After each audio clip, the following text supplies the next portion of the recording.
Hello students, आज हम लोग स्टार्ट करते हैं हमारे ग्रामर का एक बहुत ही इम्पॉर्टेंट टॉपिक जो कि हर एक लेवल के क्लास में, हर एक बोर्ड में पूछा जाता है। बड़ा इम्पॉर्टेंट है, जिसे आप लोग सब जानते भी हैं, एक्टिव एंड पैसिव वॉइस।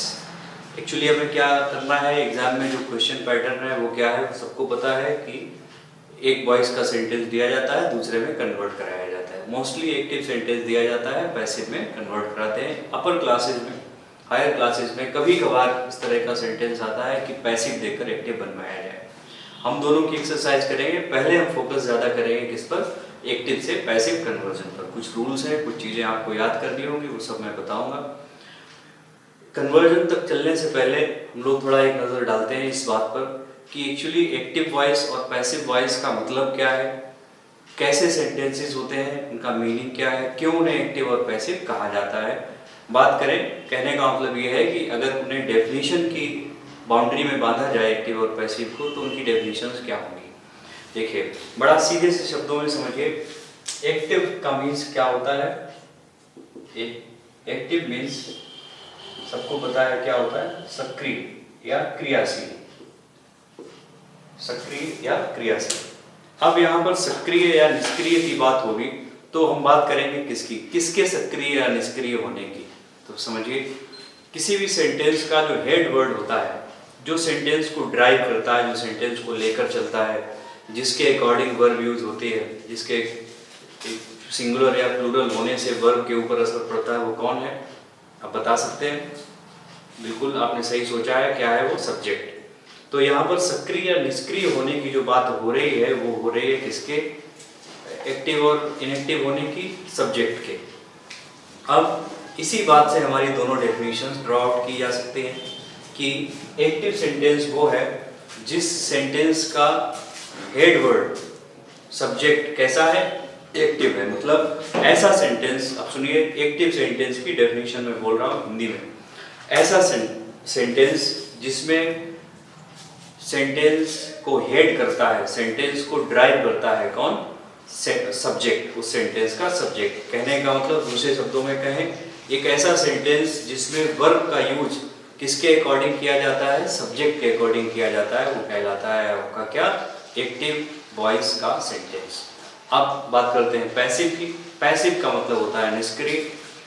कौन है निष्क्रिय, आप समझ गए होंगे निष्क्रिय कौन है अब पैसिव सेंटेंस में। अब निष्क्रिय हो चुका है आपका सब्जेक्ट। अब जो डेफिनेशन बनेगी पैसिव वॉइस की, वो क्या बनेगी, डेफिनेशन बनेगी, एक ऐसा सेंटेंस जिसमें सेंटेंस का हेड वर्ड सब्जेक्ट नहीं होता है, बल्कि कौन होता है, ऑब्जेक्ट होता है।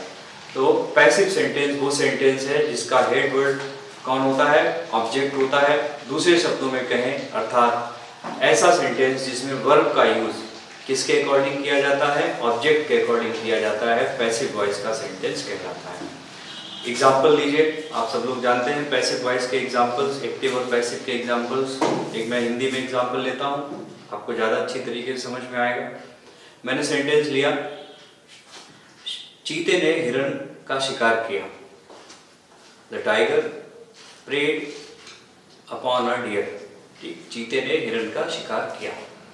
तो ये जो सेंटेंस है, ये कौन से टाइप का सेंटेंस है, कौन सी वॉइस में जाएगा ये सेंटेंस, देखने की कोशिश करेंगे हम लोग। The tiger preyed upon a deer। ये जो प्रे, PREY आप देख रहे हैं, कंफ्यूज नहीं होना, इसका मतलब शिकार करना होता है। और हंट मीन्स भी होता है। प्रे और हंट में डिफरेंस क्या होगा फिर, हंट मीन्स में शिकार करना, ये क्रिया के रूप में, वर्ब के रूप में जब यूज होता है तो करना, वैसे प्रे में शिकार भी होता है, नाउन भी यही होता है। अब प्रे और हंट में डिफरेंस समझ लीजिए, क्योंकि बात यहाँ आ गई। इस वर्ब का यूज तब होता है जब नेचुरल हंटिंग की बात हो रही हो, ऐसा एनिमल हंट कर रहा हो, शिकार कर रहा हो जो अपने फूड के लिए कर रहा है, जो नेचुरल है, नेचुरल हैबिट है उसकी, तो हम इसको लगाते हैं प्रे को।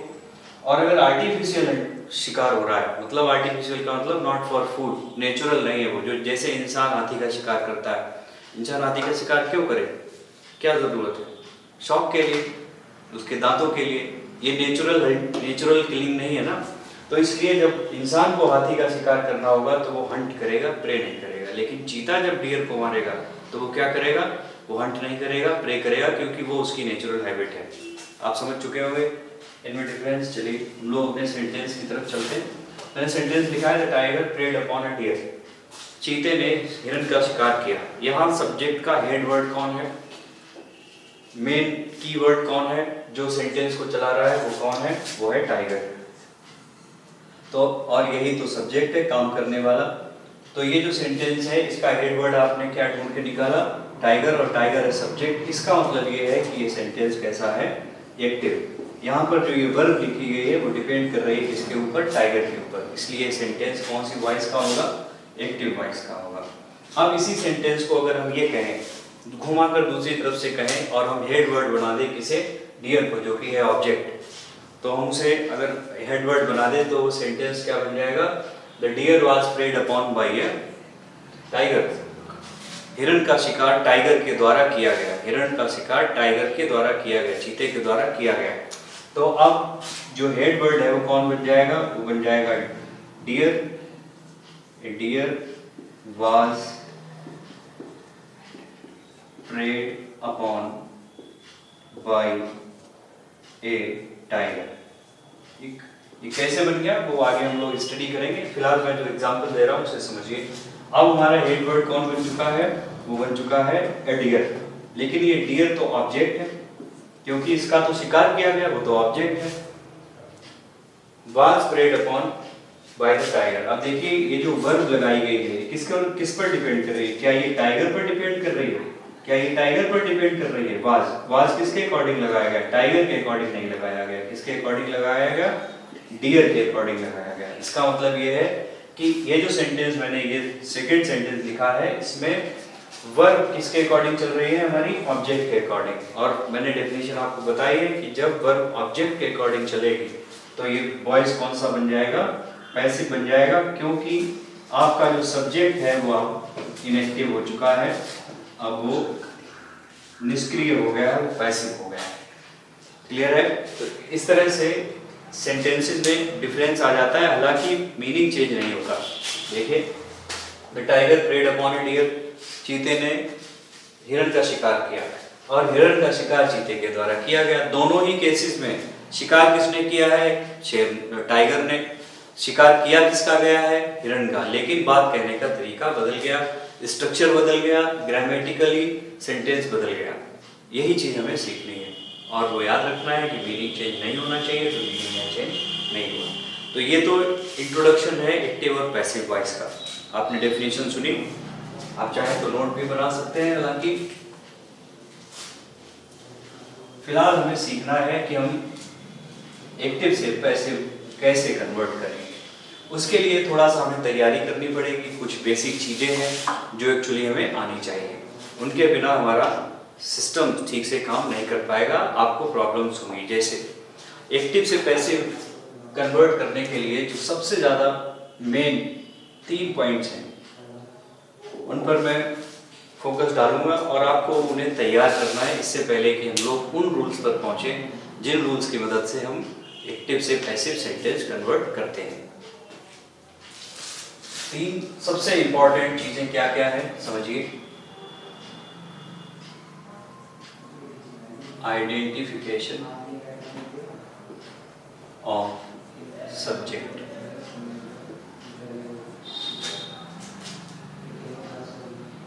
And object.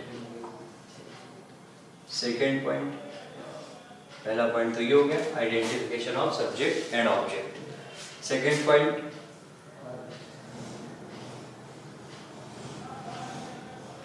Tense, identification and conversion. और थर्ड पॉइंट है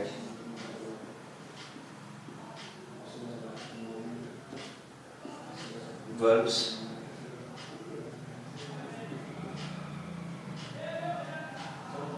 और personal pronouns।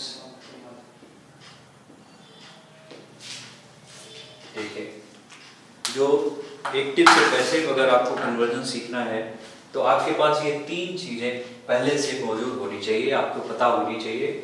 इनमें कहीं कंफ्यूजन नहीं होना चाहिए। अगर इनमें कंफ्यूजन होगा तो निश्चित रूप से आप कहीं ना कहीं गलत जरूर करेंगे। तो इसके लिए हमें पहले से तैयार रहना है। क्या क्या है वो चीज़ें देखिए। पहला पॉइंट है identification of subject and object. Sentence को एक्टिव से पैसिव बनाने के लिए शुरुआत हमारी जो है, पहला स्टेप है इस प्रोसेस का, वो क्या है कि आप जो सेंटेंस दिया गया है उस सेंटेंस में सब्जेक्ट पहचानिए और ऑब्जेक्ट पहचानिए कि सब्जेक्ट कौन है और ऑब्जेक्ट कौन है। तो सबसे पहले तो ये बात क्यों, क्योंकि कुल मिलाकर लड़ाई तो सब्जेक्ट और ऑब्जेक्ट की ही है। जब आपका सब्जेक्ट निष्क्रिय कर दिया जाएगा और जब ऑब्जेक्ट को एक्टिव कर दिया जाएगा, एक्टिवेट कर दिया जाएगा, तभी तो पैसिव बनेगा। अब जब आपने उन दोनों को गलत पहचाना, मान लीजिए आपने सब्जेक्ट गलत पहचाना या ऑब्जेक्ट गलत पहचाना, तो आप गलत चीज़ों को एक्टिव और पैसिव बनाओगे। आगे और पीछे जो उनका स्थान बदला जाता है, प्लेस एक्सचेंज किया जाता है, वो गलत करोगे, गलत शब्दों को आगे पीछे लाओगे तो आपका सेंटेंस गलत हो जाएगा। तो पहली बात ये कि आपको सब्जेक्ट और ऑब्जेक्ट का कॉन्सेप्ट क्लियर होना चाहिए कि सेंटेंस में सब्जेक्ट कौन होता है और ऑब्जेक्ट कौन होता है, उनकी पहचान। दूसरी बात टेंसेस, आइडेंटिफिकेशन एंड कन्वर्जन, दोनों चीज़ें आपको एकदम कंफर्म क्लियर होनी चाहिए कि जो सेंटेंस आपको दिया गया है उस सेंटेंस में कौन सा टेंस यूज किया गया, उसको लिखने में कौन सा टेंस यूज किया गया, पहली बात। दूसरी बात कन्वर्जन की, अगर हमें ज़रूरत पड़े इस बात की कि दिए हुए सेंटेंस को पास्ट कॉन्टिन्यूअस में बदलिए, तो आपको ये पता होना चाहिए कि अगर हम पास्ट कॉन्टिन्यूअस सेंटेंस बनाएंगे तो फिर वो सेंटेंस कैसे लिखा जाएगा। टेंस का मतलब क्या होता है, इसके बारे में भी हम चर्चा करेंगे आगे कि टेंस को कैसे हम लोग इजीली कैच कर सकते हैं। तो आइडेंटिफिकेशन और कन्वर्जन दोनों किसके, टेंस के। अगला पॉइंट है वर्ब्स और पर्सनल प्रोनाउंस का। वर्ब और पर्सनल प्रोनाउंस का मतलब क्या है, यहाँ समझिए। हमें पैसिव सेंटेंस बनाते समय वर्ब की थर्ड फॉर्म्स की जरूरत पड़ती है, जिन्हें हम पास्ट पार्टिसिपल्स कहते हैं। थर्ड फॉर्म को ही क्या कहा जाता है, पास्ट पार्टिसिपल्स। तो कुल मिलाकर बात यह है कि आपको वर्ब्स की फर्स्ट, सेकंड और थर्ड फॉर्म्स की जानकारी होनी चाहिए। अगर नहीं है तो आप ये पार्ट गलत कर दोगे और सेंटेंस आपका अल्टीमेटली गलत हो जाएगा। फिर है पर्सनल प्रोनाउन। पर्सनल प्रोनाउन में सब्जेक्टिव केस और ऑब्जेक्टिव केस की एक टेबल है, जैसे आई का मी, वी का अस, यू का यू, ही का हिम, शी का हर, इस तरह से वो टेबल आपको कंफर्म होनी चाहिए, क्योंकि उस टेबल का यूज प्रोनाउन के केसेस में जरूर होता है। तो ये 3 पॉइंट हैं जो आपको क्लियर होने चाहिए एकदम, इससे पहले कि आप पैसिव सेंटेंसेस को बनाएं, एक्टिव से पैसिव कन्वर्ट करें, उससे पहले आपको ये 3 चीज़ें एकदम कंफर्म होनी चाहिए। इन्हें हम लोग कंफर्म करेंगे, उसके बाद हम लोग आगे हमारे टॉपिक पर, कन्वर्जन के टॉपिक पर पहुंचेंगे।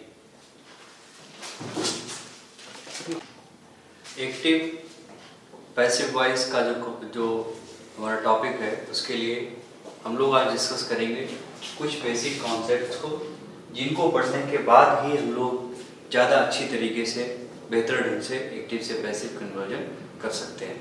इनको आप बहुत ध्यान से देखिएगा, जो टॉपिक मैं एक्सप्लेन करने वाला हूँ, इनको अंडरस्टैंड कर लेंगे तो आपको एक्टिव से पैसिव कन्वर्जन में बिल्कुल भी प्रॉब्लम नहीं होगी। लेकिन अगर ये आपका कमज़ोर रह गया पार्ट, तो निश्चित है आपको प्रॉब्लम ज़रूर होगी, आप गलत ज़रूर करेंगे।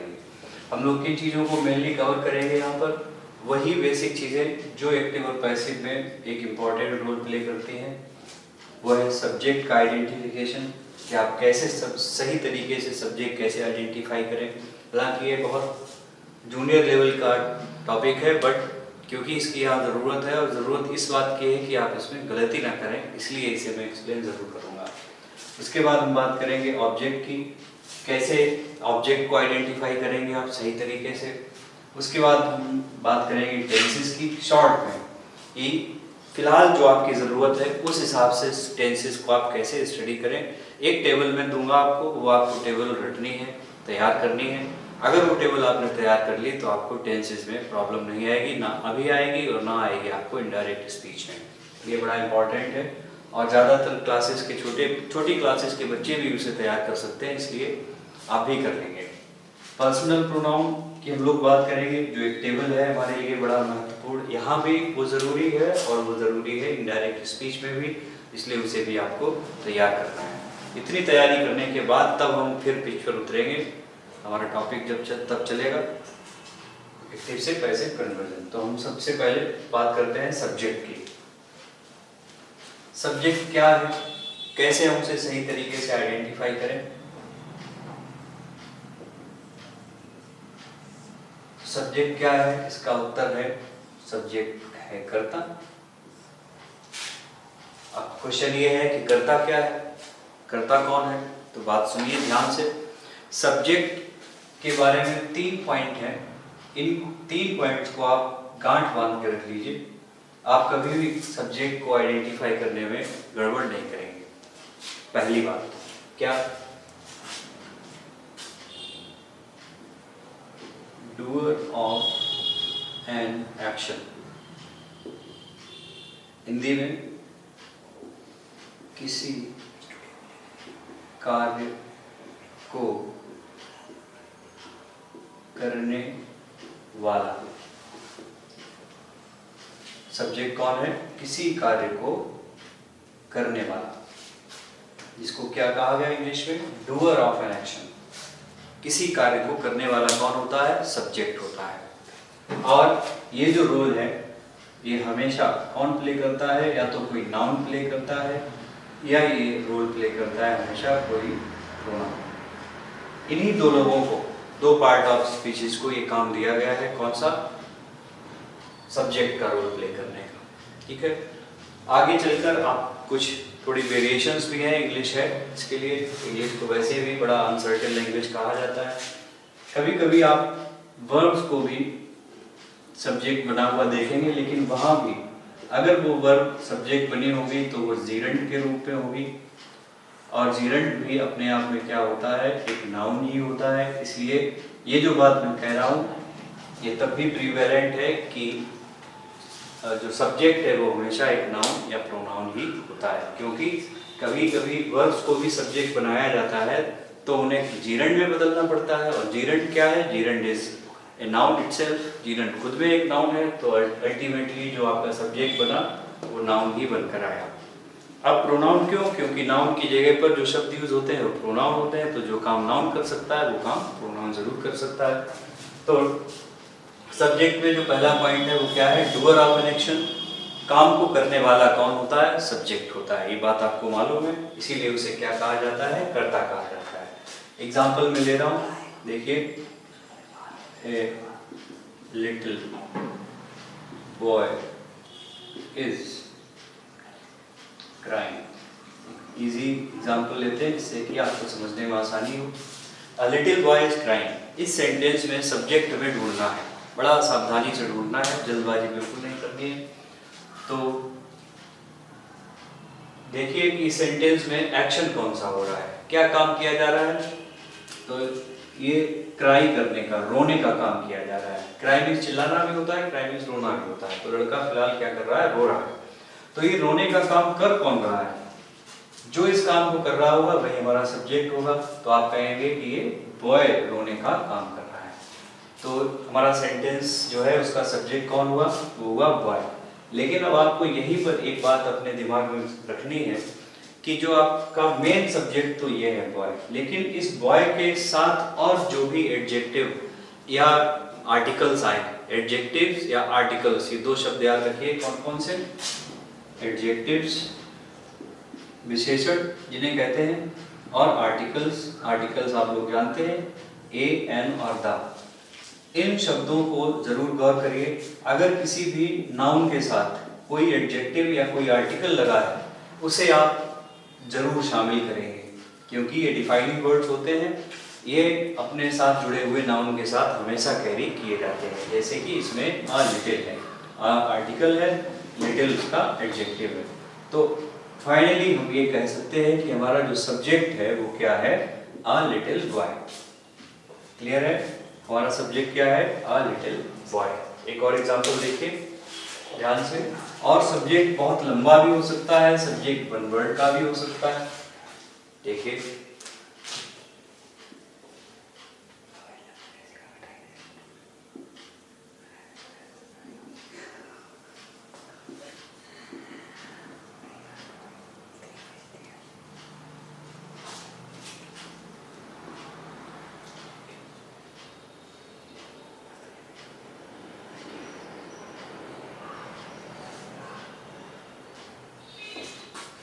सेंटेंस देखिए, सेंटेंस है a smart boy sitting on the last bench is crying. एक स्मार्ट लड़का आखिरी बेंच पर बैठा हुआ रो रहा है। अब देखिए सब्जेक्ट हमें आइडेंटिफाई करना है, तो सबसे पहले ढूंढिए काम क्या किया गया। काम किया गया रोने का। कौन रो रहा है? हेड वर्ड ढूंढिए, कौन रो रहा है? एक्चुअली रो रहा है लड़का। ठीक, अब इस लड़के के बारे में और क्या हमें बताया गया, उसकी विशेषताएं, उसके साथ लगे हुए आर्टिकल्स, उन सब चीजों को फोकस करिए, वो सारे आपके सब्जेक्ट का हिस्सा बनेंगे। देखिए इस लड़के के बारे में बताया गया ए स्मार्ट, कौन है? वो है लड़का। Sitting on the last bench, कौन है? ये आखिरी बेंच पर बैठा हुआ कौन है? वो भी है लड़का। तो ये जो फ्रेज है sitting on the last bench, ये भी एक्चुअली क्या है? ये बॉय का डिफाइनिंग वर्ड है। तो कुल मिलाकर जो हमारा सब्जेक्ट है शुरू हुआ और खत्म हुआ यहाँ। Smart boy sitting on the last bench, ये है हमारा सब्जेक्ट, कंप्लीट सब्जेक्ट। और जहाँ जहाँ भी हमें ये सब्जेक्ट ले जाने की जरूरत पड़ेगी, ये ए से लेकर और बेंच तक का पूरा हिस्सा उठाकर ले जाएंगे। इस तरह से आप सब्जेक्ट को आइडेंटिफाई करेंगे और एक्सरसाइज करिएगा। अगर कहीं कंफ्यूजन है तो कंफ्यूजन जब हम लोग टॉपिक पढ़ेंगे तो वो दूर हो जाएगा। तो पहला पॉइंट हो गया आपका क्या? Doer of an action. Doer of an action क्या कहलाता है? सब्जेक्ट। सेकंड पॉइंट लीजिए। अब देखिए मैं एक सेंटेंस लिख रहा हूँ, वो सेंटेंस ही आपको कंफ्यूज करेगा, क्वेश्चन उठेगा, उसका आंसर हम लोग ढूंढेंगे।